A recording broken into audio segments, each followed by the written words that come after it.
¿Qué tal? ¿Cómo te va? Espero que te encuentres excelente. Nada, en esta oportunidad te voy a compartir esta herramienta a través de una hoja de Excel en donde vas a poder hacer un análisis de cliente y además te tengo un bono, ¿no? Que es el análisis de producto y además hacer lo que es la oferta diferencial. Bien. Básicamente esto se hace al iniciar cada proyecto de expansión o internacionalización, al querer salir a buscar clientes, ¿no? Y digo, lo primero que hay que hacer es, primero, ordenar la casa, ¿no? Ordenar tus números, ordenar el listado de clientes actuales, tu situación actual, ¿bien? ¿Y cómo se hace eso? Bueno, colocando y expresando cada una de las cosas que tienes hoy y que esto te permita hacer un análisis, que te permita ajustar y que sobre todo te permita diseñar, en este caso, un perfil de cliente ideal que al final tú puedas salir a buscar, ¿no? A replicar. Entonces, lo primero que tenemos acá en análisis de clientes es la primera fila, tienes unos enunciados, empresa cliente, el estado, o sea, si está activa o inactiva, tipo de empresa o rubro en LinkedIn, o sea, esto es básicamente según LinkedIn en dónde estás, tamaño de empleados, el país, el abono mensual de lo que le vendes, cuánto tiempo lo tuviste de cliente en meses, cómo se obtuvo, o sea, a través de en qué forma, ¿no? Con quién se trabajó o el usuario, qué rol tenía esa persona en LinkedIn, o sea, qué cargo tiene esa persona en LinkedIn, el URL de su perfil, con quién se negoció, o sea, con quién se tomó la decisión. Acá en algún video lo comento, la diferencia entre usuario y decision maker. Si todavía no lo sabes, es muy simple. El usuario es la persona que aplica o que implementa, ¿no? Que utiliza el software que vendo o que al final es la persona que está al frente de quizás un proyecto, una consultoría o una implementación, pero que no es la que toma decisión, ¿bien? La que toma decisión de contratar. Muchas veces son personas separadas, algunas veces es la misma persona, pero en definitiva hay que evaluarlo, hay que verlo, ¿no? Entonces, ¿con quién se negoció? ¿Qué rol tenía esa persona en LinkedIn? O sea, hay que buscarlo, el URL, cómo nos percibían. Este es un campo que se llena bastante con la percepción, ¿ok? Y por último, testimonio, si se puede o no pedir un testimonio de ese cliente, ¿ok? ¿Cuál es la idea de todo esto? Que una vez que yo llene todos estos registros, yo puedo empezar a hacer, en- para comenzar, unas gráficas, ¿no? Y estas gráficas van a ser algo similar. De hecho, dejé esto y de hecho usted puedes ver acá que dejé algunos registros llenos, ¿no? Esto es de un caso de algún cliente que lo dejé. No, esto no compromete, no es información del cliente ni mucho menos, es simplemente data que dejé adrede para que quede un ejemplo. Bien. Eh, lo siguiente es que sería de la siguiente manera. En este caso, tenemos dos gráficas de torta. Conocemos las gráficas de torta. En este caso tenemos tipo de empresa o rubro en LinkedIn y por otra parte el conteo de país. Por un lado, una torta atomizada con bastantes pedacitos pequeños, ¿no? Y por el otro lado, una torta con una porción mucho más grande, del 95% de hecho, y con respecto a otra de 5%. Esto es lo que realmente, y por la experiencia me he topado, es lo más común. Bien, tengo una empresa en donde cuando voy a analizar sus clientes, son clientes de muchos sectores, muchos no comparten cosas en común, dolores distintos, o sea, todos vienen por referido y por ende, al venir por referido vienen muchos con dolores distintos, problemáticas distintas, mi servicio realmente no está estandarizado. Si viene alguien con un dolor, me acoplo, ¿no? Le hago una propuesta completamente personalizada y esto provoca que tengamos gráficas como esta, ¿no? Un cliente de cada sector, básicamente. Y por el otro lado, tenemos también los clientes, la mayoría, todos de un mercado. En este caso, seguramente va a ser tu mercado local. En este ejemplo fue Argentina, pero seguramente si eres de México, esta torta te va a dar con todos tus clientes de México o de Colombia, Uruguay, Chile. Ecuador, Perú, o sea, cual sea tu país, seguramente, y tu mercado local donde comenzaste, seguramente esta torta va a estar similar a esta.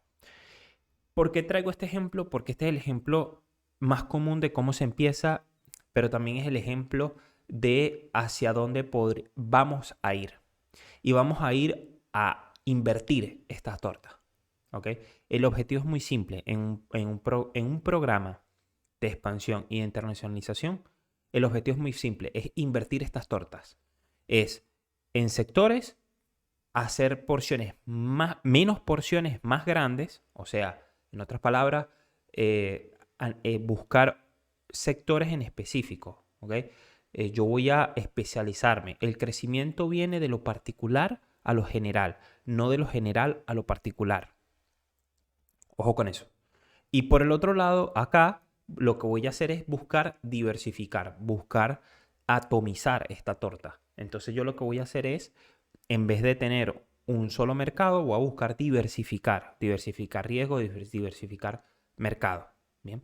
Entonces la idea es que al finalizar el proyecto o pasado un tiempo, ya estas tortas estén más revertidas, ¿no? Bien, continúo. Y con respecto a esto, a lo siguiente, que es esto, es unas tortas igual, pero tienen que ver con los cargos que tenían en LinkedIn las personas, ¿no? El usuario y el decision maker. Este es el usuario y este es el decision maker. Básicamente, acá sí no me voy a detener mucho. La idea es que veamos patrones. Veamos a ver si realmente, porque normalmente pasa que en una primera reunión dice, no, yo le vendo a los gerentes de ventas, ¿no? Yo le vendo al gerente de logística. Y cuando se hace un análisis de cliente, se le pide que busque a la persona en LinkedIn y releve la información, resulta ser que no es así. Que están con otros cargos o están en otra área. O sí era cierto, pero no es el común. Entonces, esto es muy importante, que hagamos este análisis y veamos qué arroja. Bien. Bueno, una vez dicho esto, pasamos al otro, que es análisis de producto. En análisis de producto es bastante simple, también hay unos enunciados. El primero es producto, después nuestros precios, el precio internacional. Acá hay que obviamente buscar hacer un estudio. Bien, me salté una columna, decía ready to market, o sea, si está o no está para vender. También acá puedes hacer la aclaratoria si está o no está para vender en el exterior. ¿Ok?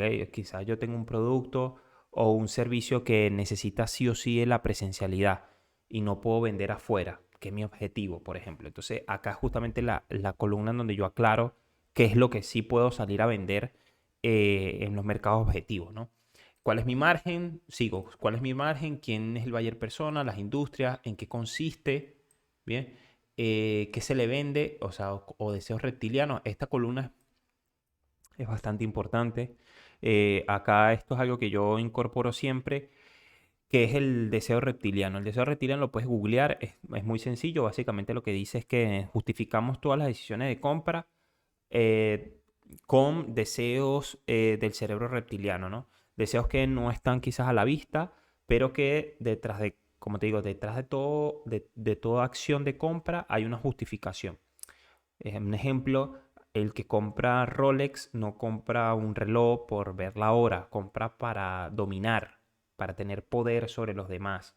El que compra un Ferrari no compra por tener un vehículo, lo compra por estatus, bien, también por dominación, por poder. El que compra Apple no compra por tener un teléfono, lo compra por pertenecer a una comunidad, por la seguridad de los datos, etcétera. Entonces, al final de toda venta, sea de producto, sea de servicio, hay un deseo reptiliano que lo tenemos que identificar. Porque una vez identificado se nos va a hacer mucho más fácil el script de venta, los argumentos, etcétera, ¿no?